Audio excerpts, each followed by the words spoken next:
Hello అండి, అందరికీ నమస్తే. టాన్సిల్ ఆపరేషన్స్ గురించి చాలా మందిలో చాలా రకాల అపోహలు ఉంటాయండి. లైక్ టాన్సిల్ ఆపరేషన్స్ చేస్తే పిల్లల్లో వాయిస్ తేడా రావడం అని, లేదంటే వాళ్ళ ఎదుగుదల తేడాగా ఉంటుందని, వాళ్ళ ఇమ్యూన్ సిస్టంలో తేడా వస్తుందని, ఇలా చాలా రకాల అపోహలు ఉంటాయండి. అవేమీ కరెక్ట్ కాదండి. వాళ్ళ ఎదుగుదల కానీ, వాళ్ళ వాయిస్లో కానీ, ఇమ్యూన్ సిస్టంలో కానీ ఎలాంటి ఇబ్బంది ఉండదు.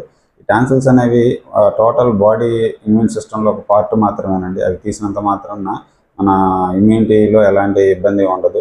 అలాగే కొంతమందిలో ఇది పిల్లల్లోనే చేసే ఆపరేషన్ అనే అపోహ కూడా ఉంటుందండి. అదేం కాదండి.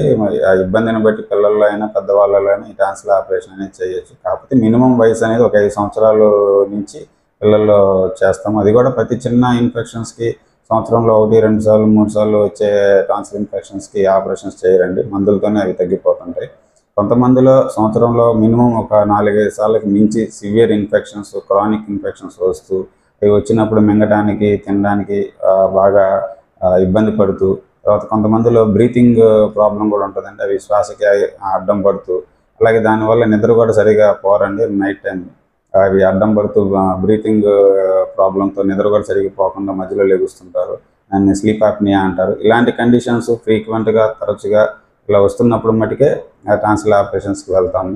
అది చేసినంత మాత్రాన ఎలాంటి ఇబ్బంది ఉండదు. చేసిన తర్వాత ఇంకా పేషెంట్ హ్యాపీగా మంచిగా డైట్ తీసుకోగలుగుతాడు, మంచిగా నిద్రపోగలుగుతారు, వాళ్ళు హెల్దీగా తయారవుతారండి. సో ఇలాంటి అపోహలు ఏమి పెట్టుకోవద్దు. మీకు ఏదన్నా డౌట్స్ అలాగా టాన్సిల్ ఆపరేషన్ గురించి ఏమైనా సందేహాలు ఉంటే మీకు దగ్గరలో ఉన్న డాక్టర్ని కలిస్తే మీకున్న సందేహాలకి వాళ్ళు క్లారిఫై చేస్తారు. Thank you.